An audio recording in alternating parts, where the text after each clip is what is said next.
இன்னைக்கு வந்து ஒரு சூப்பரான ரெசிபி பார்க்கலாம். இந்த ரெசிபி மட்டும் ஒன்ஸ் ட்ரை பண்ணீங்கன்னா, நீங்க ரிப்பீட்டடா ட்ரை பண்ணிட்டே இருப்பீங்க இந்த ரெசிபிய. ரொம்ப டேஸ்டியா இருந்துச்சு.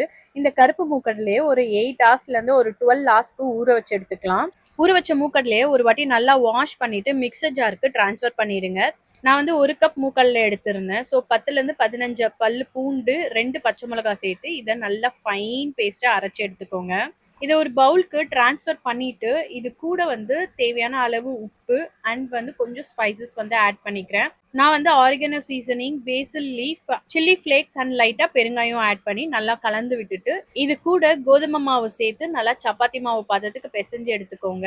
இடையில 2 ஸ்பூன் அளவுக்கு நெய் ஊற்றி நல்லா பிசைஞ்சு எடுத்துக்கோங்க. கோதுமை மாவு வந்து 1ல இருந்து 1.5 கப் அளவுக்கு எனக்கு தேவைப்படுச்சு. ஒரு மாவு கன்சிஸ்டன்சிக்கு ஏற்ற மாதிரி வேறுபடும். பால்ஸ் மாதிரி மேக் பண்ணிட்டு 2 சைடும் பேட்ச்மெண்ட் பேப்பர் வச்சு நல்லா திரட்டிட்டு கட் பண்ணிட்டு ஒரு ஃபோர்க் வச்சு இந்த மாதிரி ஹோல்ஸ் போட்டுக்கோங்க. பேக்கிங் ட்ரேக்கு மாத்திட்டு 160°C 25 minutes to 30 minutes back பண்ணி எடுத்துக்கலாம். சூப்பர் கிறிஸ்பி அண்ட் டேஸ்டியா இருந்துச்சு. கண்டிப்பா ட்ரை பண்ணி பார்த்துட்டு உங்க வியூஸ் அண்ட் கமெண்ட்ஸை மறக்காம தெரிவிங்க. இதே போல வேற ஒரு வீடியோல சந்திக்கிறேன். பாய்.